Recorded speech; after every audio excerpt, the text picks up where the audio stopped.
Good afternoon, everyone. I think the team has given us the most difficult task to keep you all awake, and that too with a very, very complex topic. So we'll try to do justice. All of five of us will try to do justice. So please do ask questions, and we have some dedicated session time for question answers. So please do ask all the difficult questions that you have. And we're not sure, we will try to answer those as well. Yeah. So just to kick off the session, first of all, thank you so much for having us here, having me here, Women in Big Data team, and this is a huge, I really, when I spoke to people, I realized that this is a really, really big initiative. And seeing all these women in the room, I'm really, really happy about, and congratulate all of you for being here and taking out Friday for this important initiative. Congratulations, and congratulations to that team for doing this amazing initiative. So just to kickstart, I'll give you a quick introduction about myself, and I'll request my panelists to give as well. I head the cybersecurity team in NTT Data. I head the application and offensive security. Been in the cybersecurity space for close to 24 years. And that also means that, and then that's where I'll come to my responsible AI intro as well. So every new thing that we see in the market, we security people, we always look at, okay, before using it, we'll start thinking about, is it safe to use? Is it secure to use? The privacy is taken care of.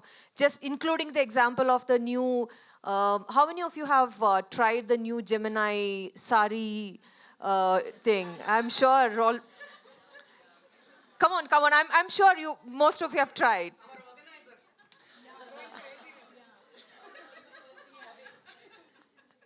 So unfortunately, people like me who are, I think, I always say that we security people are a little finicky, and people don't like us, because the moment that if my sister, she came, hey, she asked me, hey, this is something cool. I'm thinking that I'll use it. Glad that she told me. But then my question is, are you mad? Are you uploading your picture to an open AI model? And have you thought about the data security part of it? So that's exactly what we security people think. But then we often forget all the good things that AI can do for us. And the data, I was having this conversation in the room.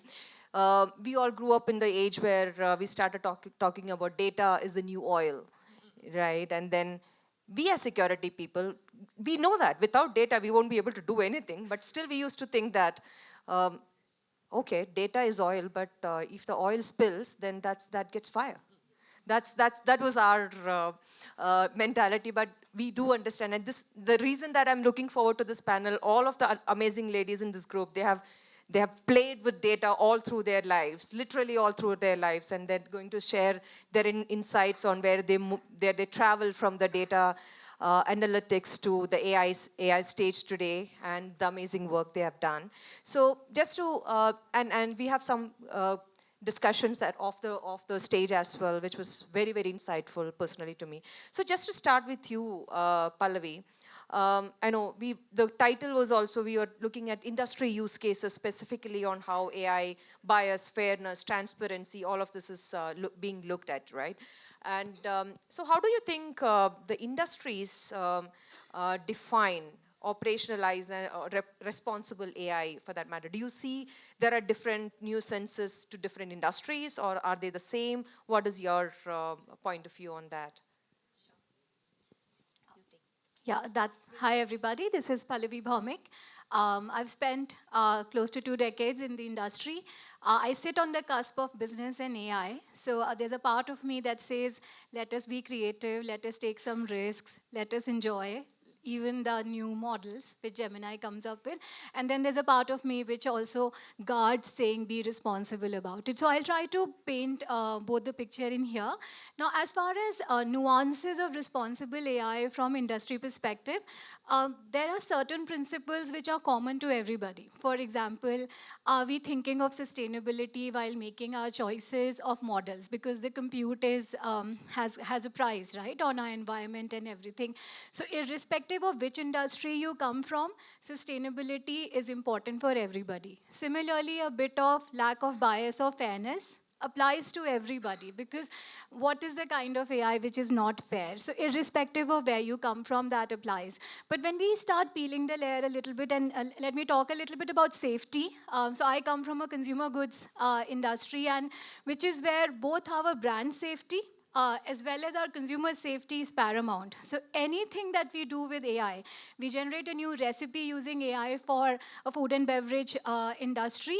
First thought is it safe for my consumer? Second thought is it safe for my brand? Because does it expose me for any sort of litigation, etc.? So definitely safety is much more important for us, because we directly face consumer, and a lot of our categories impact health.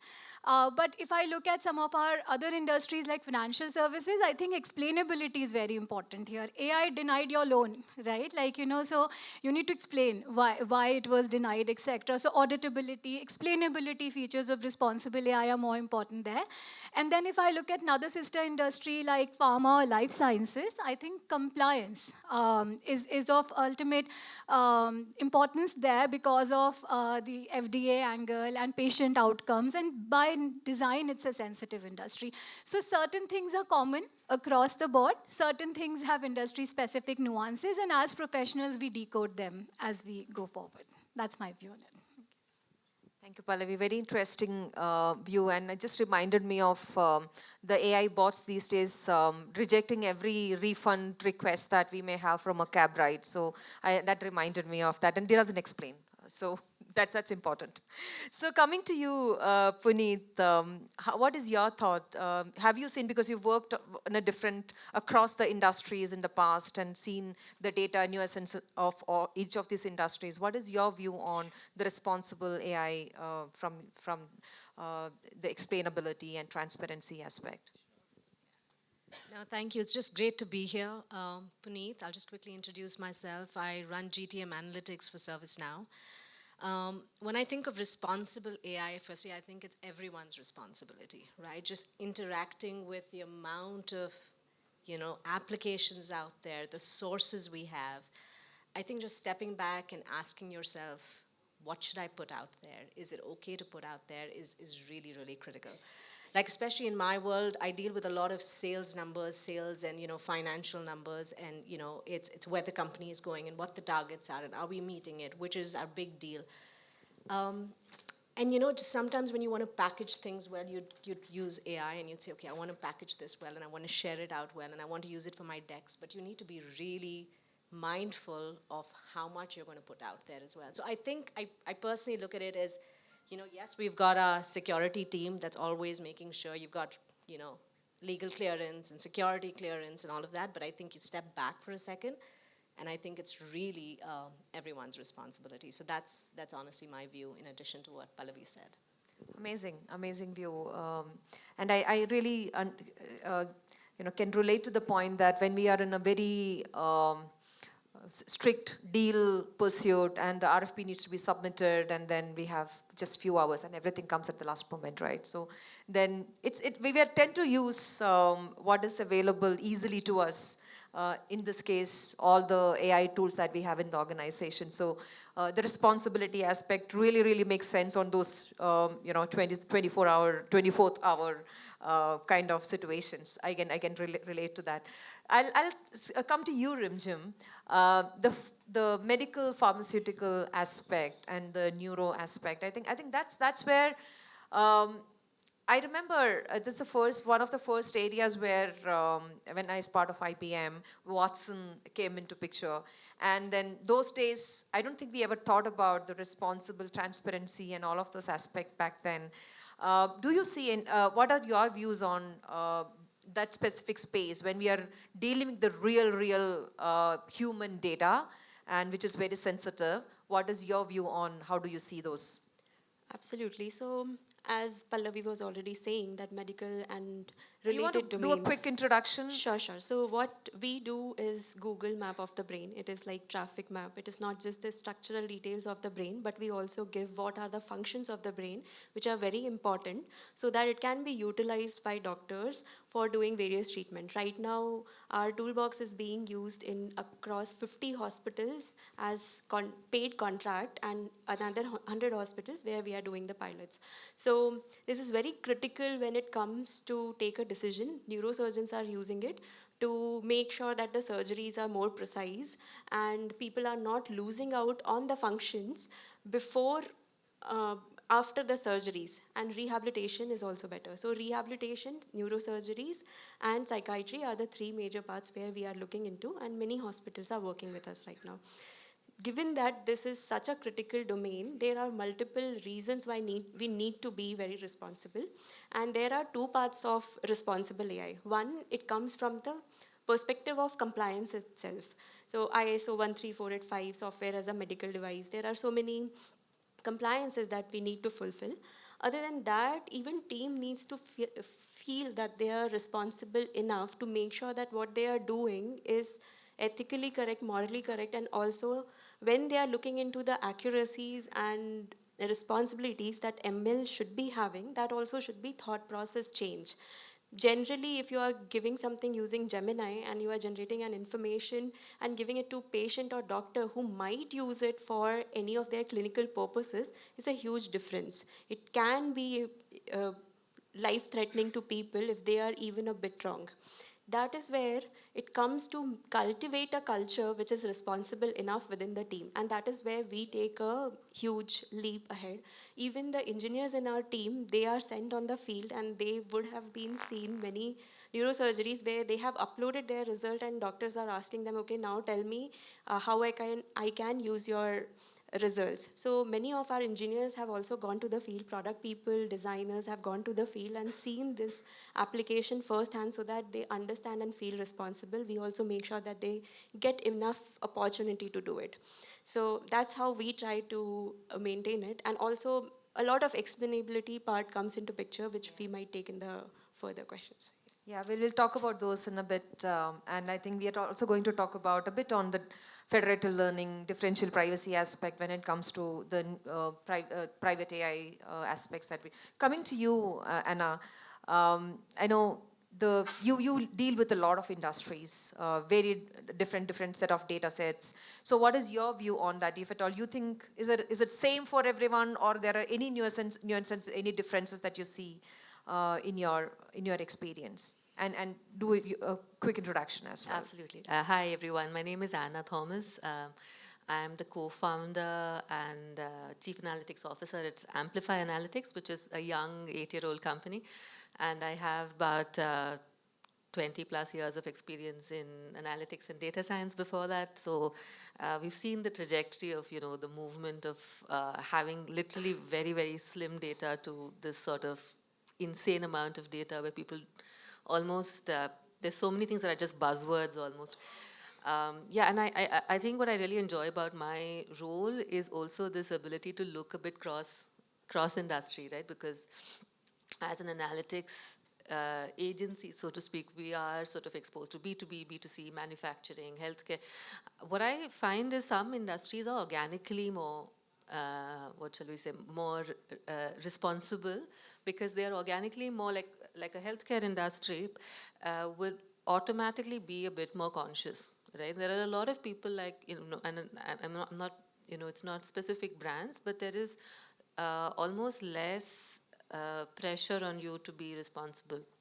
And because sometimes, Pallavi was talking about very responsible AI in consumer industry, but I can tell you that is not the general perspective, because a lot of people think it's just a market basket model or a regular analysis. I think one of the things that we also see a lot of people do is we ask for all kinds of data, right? So data is almost requested without purpose. So that then automatically opens you up to all kinds of security threats. Because you needed only, let's say, these 8 things. Now you have got 20 things, and you use all of them to make your model. And guess what? It is now open to all other teams. So I think what everybody, I just want to resonate with what everybody is saying. The responsibility lies on everybody. The responsibility starts at why do you need what you need, with how you host your data, with how you share your data, and it is. I think this understanding of the shift being cultural and not, specific to a department, like the cybersecurity department is responsible, is super relevant and important. Thank you. Someone is with us. Someone is supporting us. We don't get that support. So before going to my next question, I have a question to all of you audience. So if you have read this, seen this, please don't answer. So the situation is such that a boy, he's going to a company for an interview with his father, right? And then they were just outside the company. He was about to get into the office for interview. He gets a phone call on his phone. The phone call was from the CEO of the company. Okay, the phone call was from the CEO of the company, and the phone, the person whoever called, told this to this boy, son, you got this, all the very best. How is it possible? Any thoughts? Who answered that? The mother was the CEO of the company to which he was going for the interview. See, we have how many, 50, 60 people in the room? Only one person got that answer? What does it show? We have a bias. We have a bias. When we hear the term CEO, we always think about the man. Right? Be honest, how many of you thought of must be a prank call or whatever, different reasons, right? So my next question is to you, Anna, to start with you. We are talking about bias here, right? In the AI space, what are some of the most common sources of bias that you have seen? And have you seen that some of this bias come unexpectedly when you are dealing with the AI models and the customizations related to that? No, 100%. There is bias, I should say, across the entire, or there is potential for bias across the entire data analytics journey. I'm speaking as an analyst, and I've been doing analytics for so many years. So the bias, again, there are so many areas where it can happen. If I was to even say a few areas, right, at the very top, when you start collecting data, there is already a bias because your historical data has certain bias, your survey data might have a bias. And I can give you an example of that. You're talking about the CEO of a company. I can say that we are often making HR, tech, or hiring models where you are able to sort of say who is the best fit for a particular role looking at a resume. Right? That then means that you have the data from different resumes. But now historically, that often you have exactly the situation where a certain demographic or a certain university or all of these are the people who've been getting hired. Automatically, your data collection is, your historical data is already biased in favor of what has happened in the past, right? And that then will, have an implication on the model. It's the same thing across. So even make your algorithmic choices that you make. If you are optimizing for accuracy, right, at a certain point, for example, I can give you another example of sales performance analytics models. And what you're supposed to do is do sales performance, and often people will, of course, put correlations, right? So correlation of certain demographics and performance. And a company might misunderstand the correlation causation factor. So then what happens is that they might make a leap from whatever analysis you have done to say, I actually don't think I should have very senior people in a sales role because they don't seem to sell higher value per order. Or I don't think that this particular demographic sells well, because they make a jump based on your analysis from So the choices that you make and the way you storyboard or you share the insight might give them the perception that this correlation means I have a causation problem, so I will then not hire like that. And then at the very end of this journey, if you look at a recommendation, like we make retail models and you make a recommendation engine, right? And the recommendation engine by nature is telling you, I'm nudging you and saying, why don't you also buy this? and you go by that, and then that model sort of perpetuates itself, right? It's a popularity bias. It's basically the more I nudge you, I keep nudging you in the direction of popularity, and you keep buying the popular. And actually then that excludes a lot of the smaller brands which you might have been exposed to. So yeah, what can I say? It's across so many areas of what we do in yeah. Yeah. Across Very, this. very interesting aspects about the demographic colleges and things. Rimjim, what would you like to add to this one? So in medicals, there are number one major bias is research versus real world data. So whenever a researcher or a scientist is working on a certain set of data set, they would be trying to get a particular type. Let's say if I'm working on a mental health disorder, then people will be collecting only the mental health disorder data and nothing around it. And the data needs to be very clean. So they would be collecting specifically within inclusion and exclusion criteria, which actually when you want to replicate it or translate it for a real world situation doesn't work, because the incidence rates changes, then there are so many minor details which are changing, and it doesn't imply directly on the real world data. Then again you need to do a research on a larger data set, and again there would be questions of asking why this data set is not very clean, because the real world is not very clean. That's why the data set is not. And the incidence rate matters a lot, specifically in the questions like, okay, this is the diagnosis. If you want to do a particular type of diagnosis, then there is a huge implication of the incidence rates, which are not representative in the clinical research data. And second biggest kind of bias is that things, medicines and medical care and even many other things are not built for women, because a large part of women data is missing.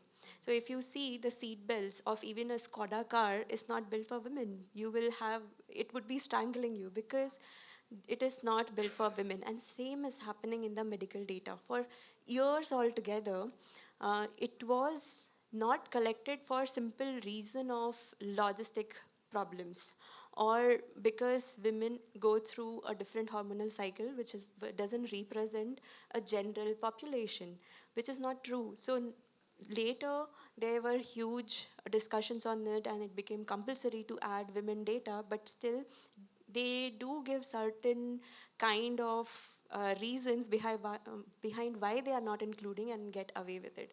So a lot of medical data is actually, we have to look into all those data again, and then when we are doing ML, we need to see how much representation of genders are there, not just men, women, and other genders should also be included. So these biases are seen a lot in medical domain. Interesting. The next time when someone tells me women don't get a heart attack, I'm going to say, no, the data is not there. That's the reason. That's true. That's absolutely correct. So if we try to solve this problem, not really technically, but at least in this room, how do we define, what is your thought about, Puneet, on how do we define the fairness? Should be defined mathematically, contextually, socially, or who decides that? What is your experience in that? Sure, I'll try and explain it in, just some examples, right? Like for me, it's not one of the three, right? At least for me, like when I think about it, it's not, one of these different ones that you mentioned, which is mathematical, contextual, or social, right? And I'll give you with an example. Like let's talk about the mathematical part of it, right? Like let's say you put AI in application sourcing, right? You will add a lot of criteria in there. You'll say, okay, I want equal demographic representation, men, women, 50-50.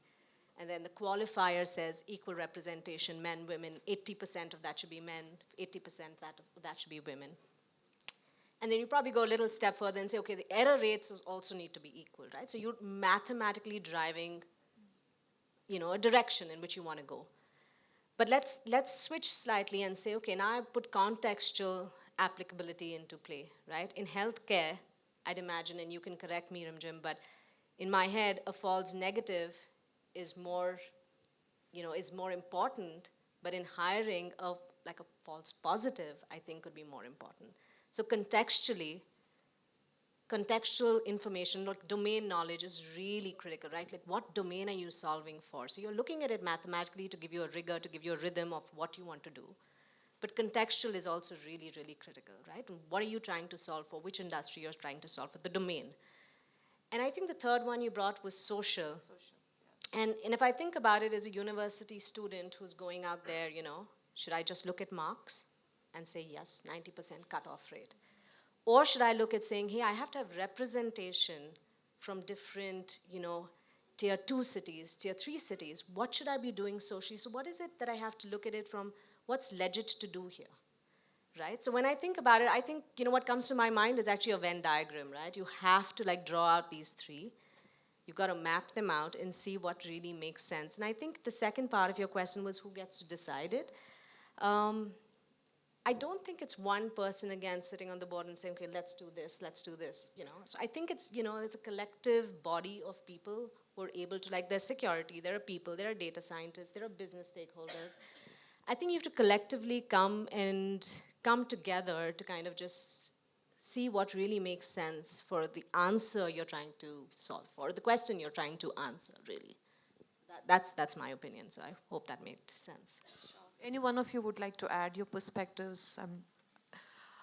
Coming to you, Rimjim, we are talking more on the deep learning systems. We spoke about explainability. We spoke about how do we solve some of the bias aspects.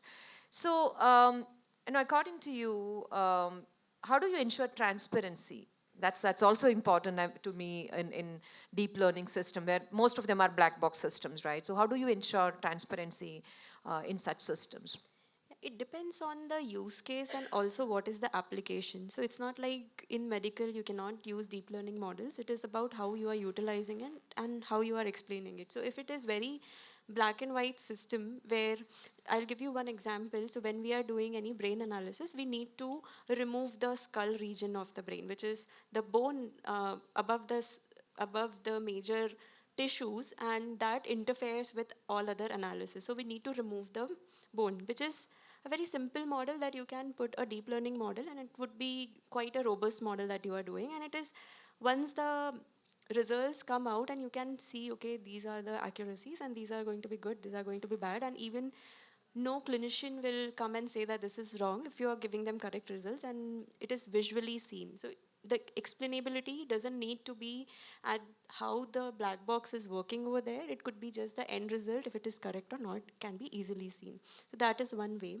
Somewhere where it is very difficult for humans to also interpret, like when we are doing a lot of brain analysis, a lot of noise is associated with it. So when we want to remove those noises, which is not humanly interpretable, it could be a mathematical function, but once you remove it, like in MRI images, a lot of magnetic noises are added to the image. And once it is removed, you can see the image much more clearly.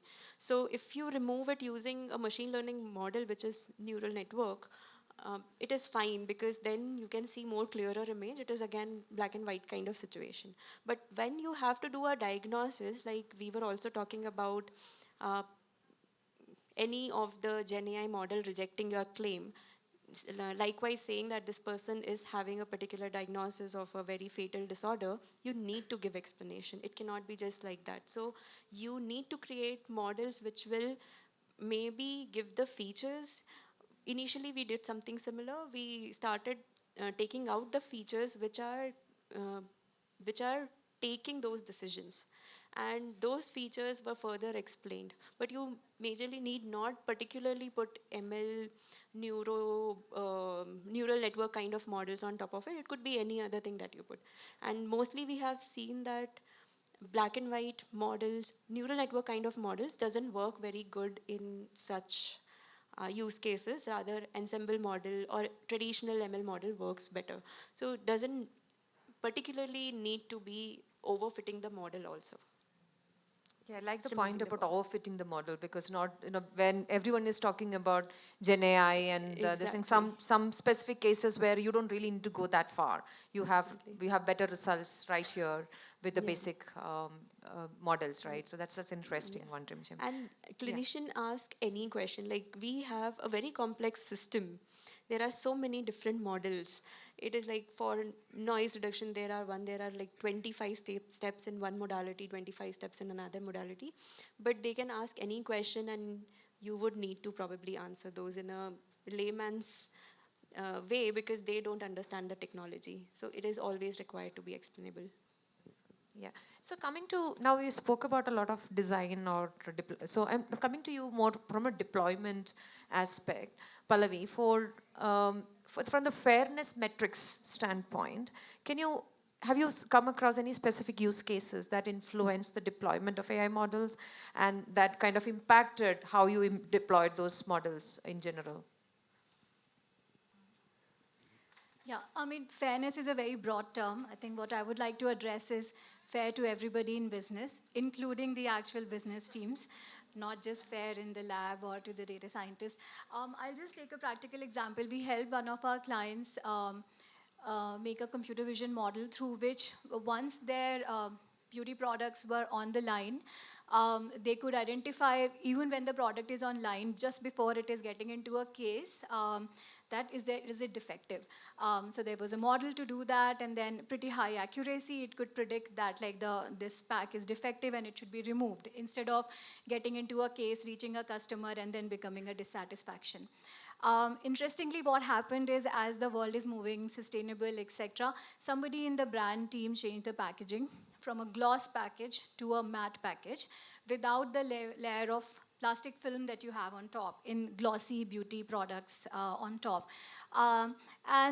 Surprisingly, just with this small change, the model started rejecting packets left, right, center because it was trained on a glossy packaging. It thought something is wrong. This is an old packet. This is probably worn out packet, and this should not get into the case. Now, why did this happen? Because one department was not working with another. The data science did their job, gave the model, went away. Somebody else changed the package later, right? So I think an executive responsibility is to ensure that AI is fair to everybody, to all departments. Otherwise, the deployment and adoption is an issue because we are unnecessarily penalizing, one, the factory shop floor, and secondly, all these rejections will add to waste and sustainability again. So that was one. Another one I would like to talk about, sort of building on what Rimjim said, is this is an ice creams example, that perishable product, very, very susceptible to how it is handled. And again, deep learning model, very high accuracy, it could predict that which batch is going to get spoiled. Right? And very high data scientists are patting themselves on their back. Some of you would also be patting yourself on your back on that, saying amazing accuracy. But it doesn't tell the supply chain team, why are you saying it is going to get spoiled? Is it the moisture? Is it the temperature control? Was it left into the rack for too long? Did the retailer didn't take care of it? I don't know. There could be hundreds of variables. So that extra 1 or 2% accuracy does not help. Maybe a decision tree helps. I know, don't look at me like that, saying how rudimentary is this, right? But maybe a decision tree will help because it will give somebody something to take action on. So I think at least in consumer goods, where it's not a matter of life and death, I think the choice of data scientists have the responsibility, just like surgeons have a responsibility to not cut every time. Similarly, I think data scientists have a responsibility to fit the right model for the right use case. Then only it succeeds in deployment. So that's my experience. Wow, that's a lot of interesting examples, and I think I'm almost trying to start with a fight conflict between you and Puneet. I never intended to do this, but now that Pallavi said this, I have to ask you this question. Now that data scientists are, of course, they are important people, but when a business, because you deal daily with a lot of business context, right? How do you collaborate, business, legal, data scientists? How do you make it all work? Yeah, no, I think I'm going to say +1 to what she said already.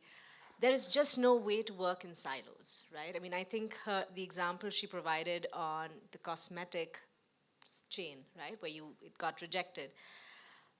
There is no other way to do this unless there's cross collaboration between teams. How do you do that? Maybe good governance bodies that you can set up. And what we do, like I can tell you from an experience of where I come from, we do have AI governing bodies that we've set up, right? So it's cross organization. You have one body that's governing AI, right?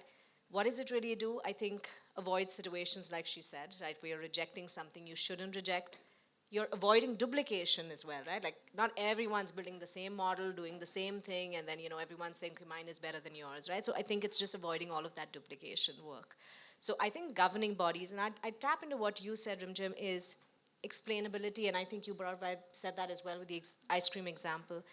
I think just explaining things as an outcome of everything you're building is really, really essential, because otherwise it's like a black box. And I think when we started initially of trying to say, okay, I'll do ML predictions and I will do, what is your quota going to end at and where your targets are going to be met, we just didn't know how to explain it because we had so much going into our models. So I'd say governance is critical.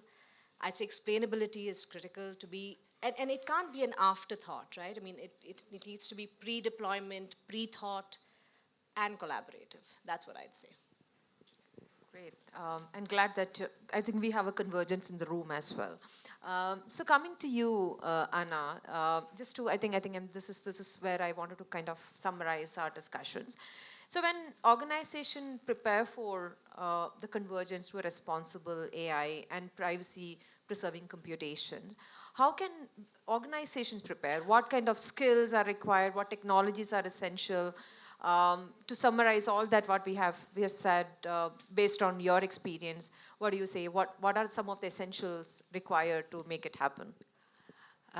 So I think that I think a lot of AI, the muscle for AI and the muscle for tech has grown, but somehow the muscle of integrating it in the organization hasn't. So I think that's the area. So for what I mean by this, I'll come to the skills and the infrastructure, but the organizations that we're all often part of still operate the same way. So your legal will come in, let's say at the beginning of a project, or cybersecurity will come in when you're doing vendor assessment and you're doing, and then that's it. There's no sort of discussion whatsoever with them later, right? So whereas what we are aware of is, it is really something that you need to measure through the course of every project, every discussion. So I think this muscle of working together with, with cybersecurity, with legal, with data science teams, with business teams, and making that come together is something that today is time consuming. Today it is, looking for consensus. It takes forever. But the more we do it, the better we get, the shorter the timelines. But it's necessary to do it, because otherwise we are working the same way with just brand new technology, and we're, it's not going to work. In terms of, especially in terms of privacy, in terms of ethical AI, from an infrastructure skill set perspective as well, my view is there are of course a lot of techniques for this, and the embedding of these techniques, the education of bringing all of these techniques, and even something simple that we do, like anonymizing your data. How well anonymized is it? How easy is it for somebody else to re-identify the data? So what you think is good, is it good enough today? Right? A lot of people can actually now re-engineer what was already done, and there are a lot of defects actually in what was earlier done. So identifying that and not sort of sitting back and saying, well, I've already sorted for this problem, right? So I think all of these teams really need to come together. I think that's my take on this. Yeah. Any one of you would like to add to the skills part, or what do you see in your organization's experience? Any one of you would like to add? So in terms of skills, I feel that most of the time we are chasing instead of taking the action before. And the risk mindset should be there, which is there in compliance, and you must be knowing much better than I do. In cybersecurity also, you need to first think, okay, this new technology, how many risks is this going to add? And that is the perspective we need to have, rather than chasing it later and changing a lot from your software, hardware, whatever you are building new. So having a risk, also the team should start thinking, even the new people who are joining in now, let's say a lot of people already learn machine learning and generative AI, so on and so forth. What is going to take any company ahead is thinking, inculcating this understanding that, okay, you have to first think about risk, and having that vision itself help a lot. So I think that is very critical to have in people mindset who are building new technology. That's interesting. And just to add to that, as you rightly said, looking at the risk aspect, and I wanted to, many times when I work on a lot of AI penetration testing and security related engagements. So one of the things that we often find out where the models would have guardrails around protecting prompt injections and model poisoning, all of this. But many times the hallucination part, that's many times that's missed out. People, there is this AI models are something which knows more than what you ask them for. It's just that you ask for a 5 marks question that will exactly answer in 5 marks question. It doesn't answer for 6 mark questions, but it knows. It knows, really knows. So that is when you give multiple things so that it is very easy to hallucinate an AI model and fool it and then get whatever you want from out of it, right? So those are aspects that we often forget and put the right guardrails around that. So with that, I think we have had some interesting discussion. Thank you, all of you. And we have some time left for some questions. Please feel free to ask. And I hope we managed to keep you awake for this 45 minutes. It was very interesting.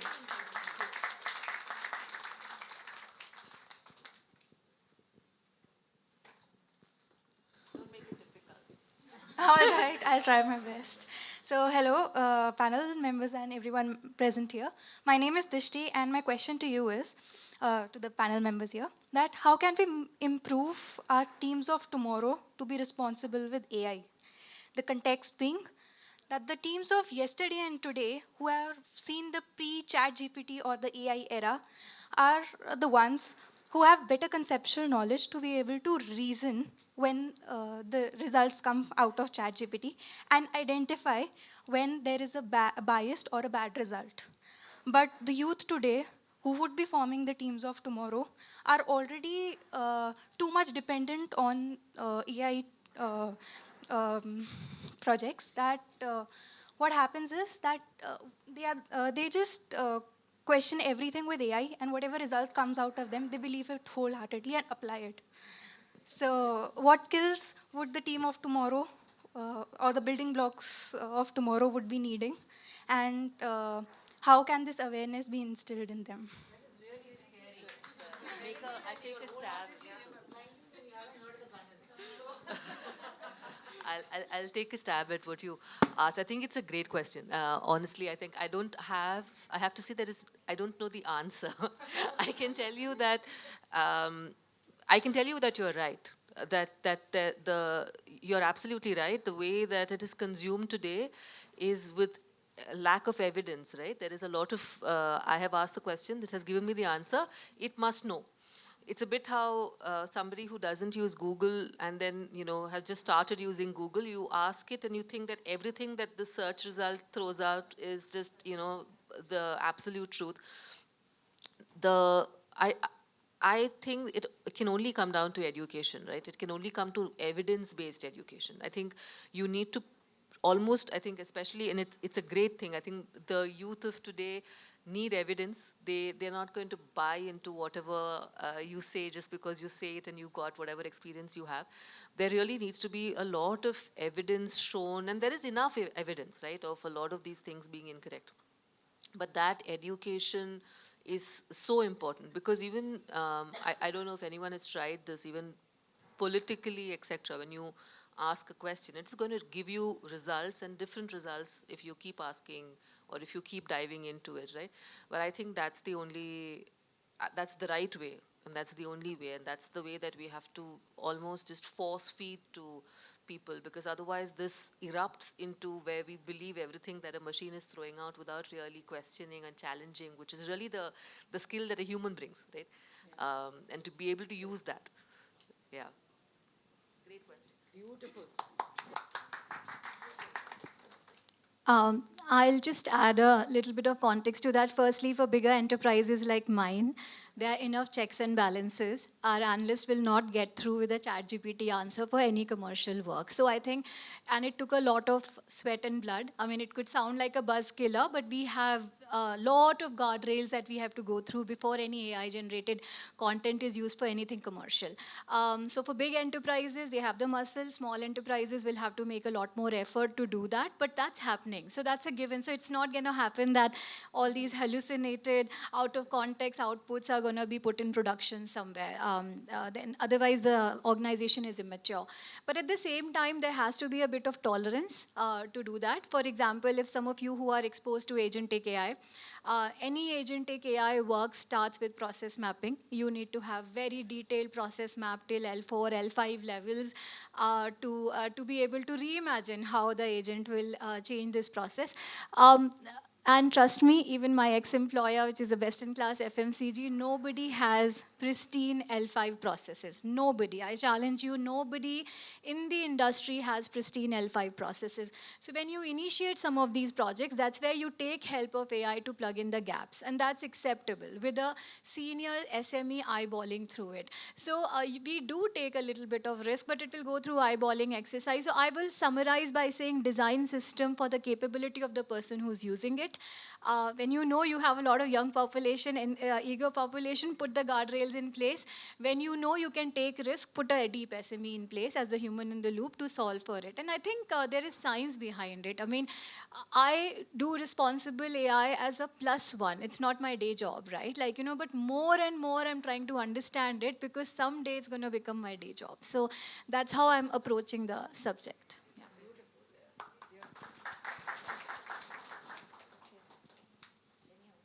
We have time for one more question. Yes, thank you. My question is for Lakshmi. This is a security-related question. Okay. See, we all use social media. At the same time, we also use ChatGPT and all kind of AI models to ask questions. So when we ask questions, it's always related to us, right? It could be our professional or personal. So one or the other way, AI knows that, you know, this person or like the source who is asking these questions has XYZ kind of problems or XYZ kind of situations around it. So when you say, like, we're not supposed to share any pictures or anything to the AI models, I mean, I want to know from you what is the right way. Should we go to the setting and say, do not use this data to train the AI model? That would be a safer bet, or still I could, you know, freely have the freedom to go ahead and use the AI. Okay, so if I need to give you a very honest answer, anything that goes to the internet, I'm sure Dr. Abhilasha is also sitting here, so anything that goes out from your hand to an electronic device, that's there, that never goes away, no matter whatever setting that you select. That's the honest answer, right? Now, we all live in the digital world. There are checks and balances, there are risks that we take. Some of this where that's a real reason we have regulations and you know, compliance aspects. One of the things that you mentioned, I think that's one of the ways that you can kind of choose not to share the data publicly for any other analysis purpose. That goes with every other tool that we deal with, right? So the data will still be there, but that will not be used in authentically or authoritatively, because you have compliances and privacy regulations, wherein if you use, and there is a you know, any incident because of that, they will be liable. There are GDPR and similar privacy regulations where the fines are hefty fines, right? So there are checks and balances. So trust, there are checks and balances, even if you are sharing the data. Not that you should share everything, but some of these things which are necessary for you to do something, maybe for fun, for business, or for any of the research purpose, there are checks and balances. That's the reason there are AI regulations in place. Most of the countries have their own AI regulations. For example, US has published regulation compliance and AI regulation for sometimes, I think early this year. Europe has a very, very strict AI regulations that they have published. So, and Europe is actually going to private AI models like Mistral of late. So there are checks and balances in place. While we all talk about, I spoke about the risks of AI, there are checks and balances in place. There are regulations in place which will prevent them from misusing the data. So I just wanted you to be don't feel safe, but still you have reasonable safety there.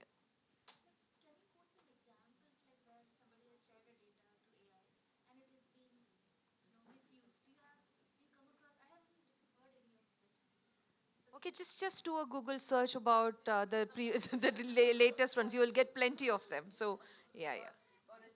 Chat GPT one. So you had plenty of such incidents there. So just to give you, there was this no-click malware that happened sometime back in the Copilot instance, when you don't even need to search or click or anything, just read an email. That ended up sharing your data outside of the organization. So there was a malware kind of embedded in that email. Someone received that email, didn't even click that email. So there are no-click malwares these days, which was a 0-day identified in Copilot 2 months back, and that was fixed. Quickly, read the fine print. So I don't know. How many of you are LinkedIn users here? Just show of hands. And how many of you saw the update yesterday which says we have updated the policy and clicked on it? Very few. That's exactly speaking to this point. The policy is going to be in effect from 3rd of November if you don't do anything about it. And if you click on it, it basically says we are using your data for training the model. So if you don't take an action, it is consent by design. So don't skip that and click on it and turn it off. And similarly, every other platform, it's consent by design. So read the fine print, click on it. I know it's boring, but do that to safeguard yourself. Yeah. Thank you so much. Thank you so much. I think it's been so interesting to also learn about what happens a little bit behind the scenes. I love the factory example where.